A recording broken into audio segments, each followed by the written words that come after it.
Speedball Mike Bailey is no longer with TNA Wrestling. Mike Santana and Casey Navarro tore the house down in the opening match of this week's episode of TNA Impact. The Rascals were in action, and Nick Nemeth was in action in the main event against Brian Myers. This is your TNA Impact review.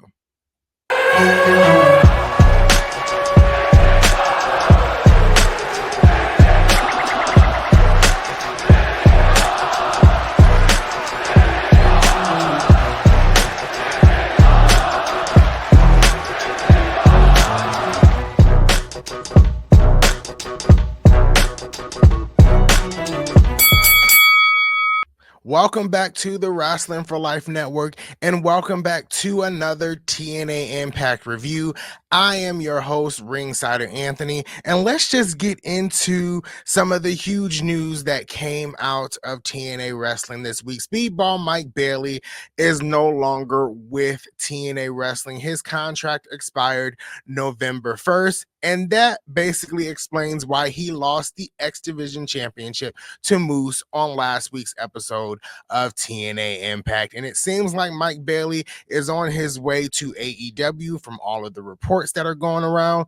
I'm not really a fan of that choice, but I am not Speedball Mike Bailey. I am not him. So he makes the best decisions for his life, but I'm not sure how AEW will work out for Speedball Mike Bailey. I do know he is heavily involved in the indie scene. He will wrestle 2, 3, 4 times in one weekend. Mike Bailey is always over the place, and I'm excited to see where his journey leads next. But it's a huge loss to TNA, but I just remember that TNA is a revolving door of talent and they always bounce back. And I'm looking forward to what happens in 2025 with TNA and how they charge and move forward as rebuilding that TNA brand. But as we all know, Mike Bailey is no longer with TNA Wrestling. Last week on TNA Impact, Mike Bailey was confronted by Casey Navarro and AJ Francis of First Class, and basically they wanted Mike Santana to join First Class.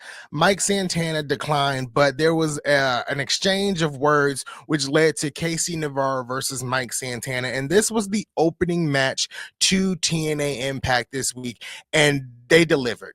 They delivered. Every time Mike Santana is in that ring, it goes 100 miles a minute. Casey Navarro, a really new signing to TNA Wrestling, and he's wrestled for TNA over the past couple of years, but now he's actually a TNA contracted talent. So I'm glad he is with TNA, but these two tore the house down in the opener of TNA Impact. I didn't know how the show would bounce back from how great this match was.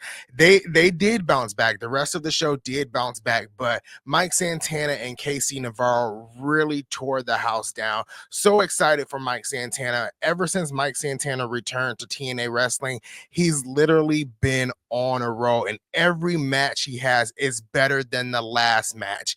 And it's just exciting to see him grow as a singles competitor in TNA Wrestling. I've said it before and I'll say it again that in 2025, I do believe Mike Santana will be world champion. We still got to get Joe Hendry the world championship, but I also believe Mike Santana will be world champion in 2025 as he continues to go out there week in and week out and prove that he is one of the best in TNA Wrestling and that people need to see him as one of the best in TNA Wrestling. Mike Santana, Casey Navarro, excellent match. And if you haven't seen it, go check it out. It's literally the first match when TNA starts this week.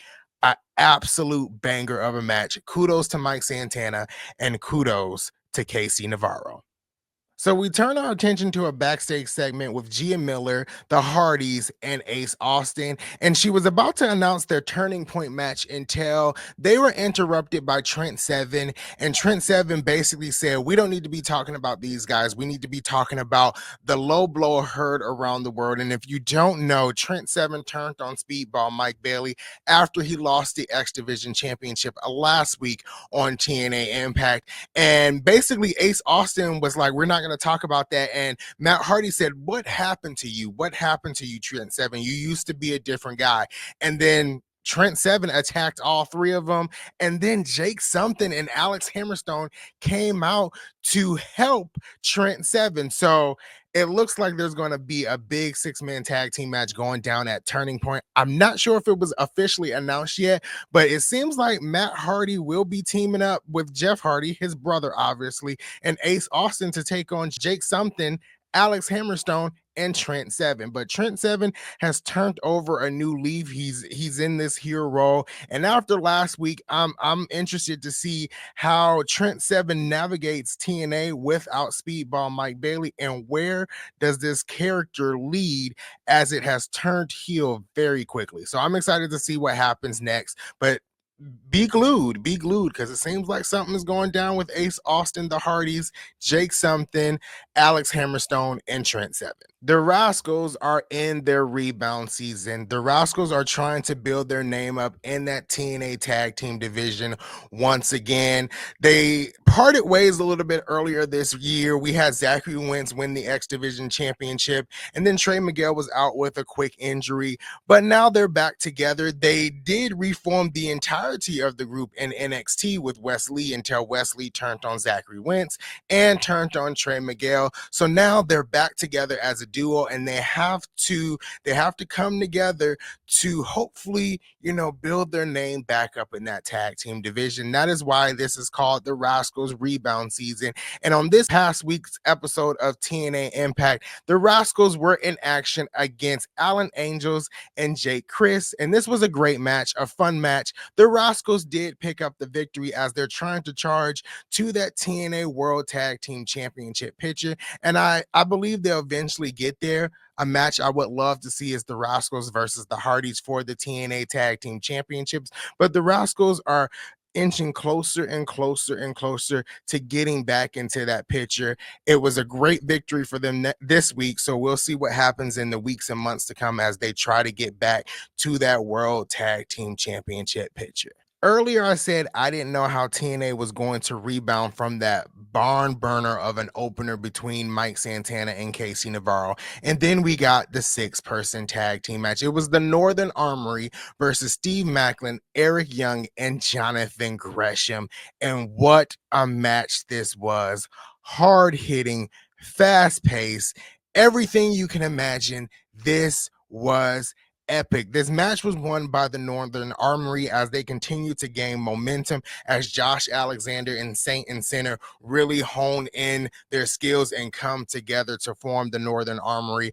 I don't know what's happening with Steve Macklin. He's kind of on a losing streak, on a losing end. Steve Macklin needs some wins. Eric Young is just that TNA original, and he wants to fight for TNA since Josh Alexander basically turned his back on TNA wrestling. And adding Jonathan Gresham, one of the best technical wrestlers in the business today, in this feud was perfect as we charge towards Turning Point. I'm not sure where this goes, but all I know is this match was excellent. It built on the momentum of Mike Santana and Casey Navarro.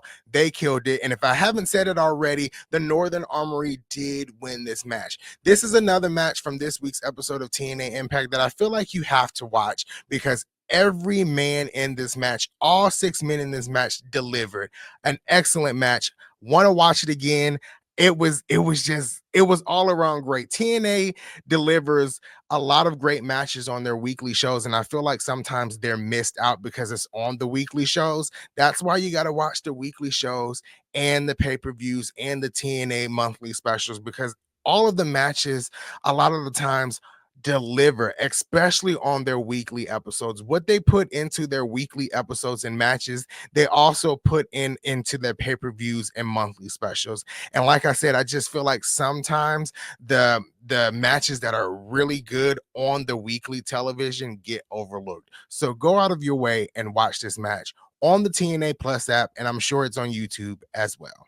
The weakest match of the night for me had to be Joe Hendry versus Ryan Nemeth. Now, the story that they're trying to tell with Nick Nemeth and Joe Hendry is really good.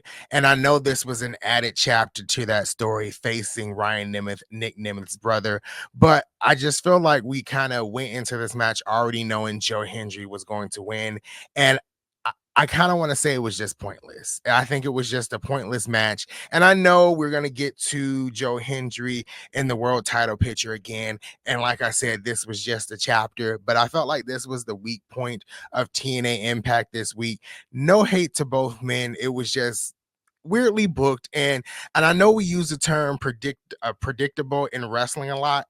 This was really just predictable and just added just another layer to the story, but I feel like it was also not needed. But if you want to watch it, Joe Hendry versus Ryan Nemeth with Joe Hendry picking up the win. Before we move on to the last two segments of this week's episode of TNA Impact, I do want to talk about Rosemary. Rosemary was in action against a woman named Jada Stone. And after TNA went off air, I saw a lot of fans saying TNA needs to sign Jada Stone to a contract. It was a great match between Rosemary and Jada Stone, with Rosemary picking up the win as Rosemary returns to singles action.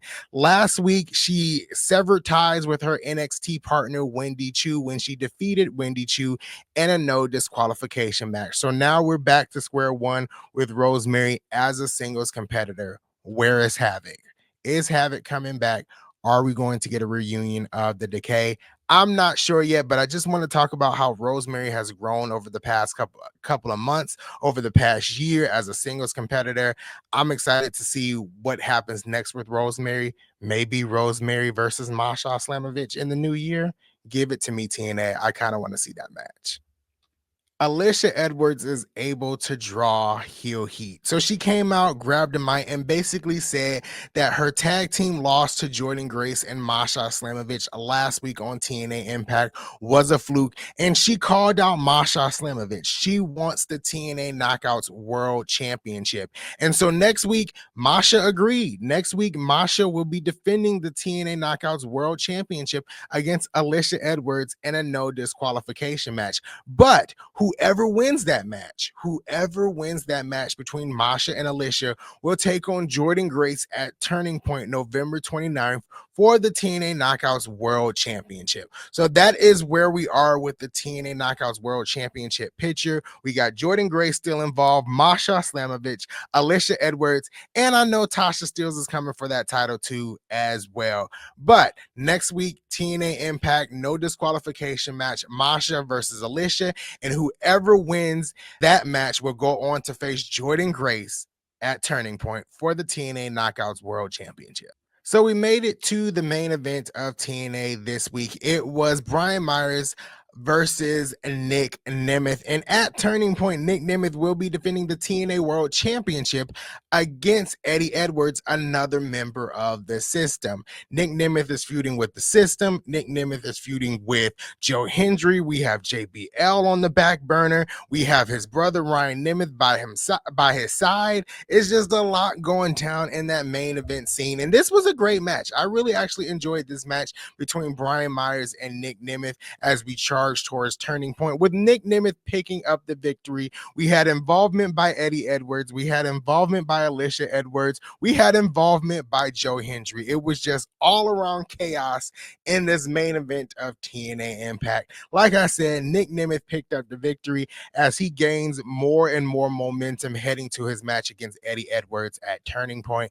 I'm excited to see what happens with the Nick Nemeth, Joe Hendry, the System storyline. It's really good at this point, and I know Joe Hendry is going to get that TNA World Championship.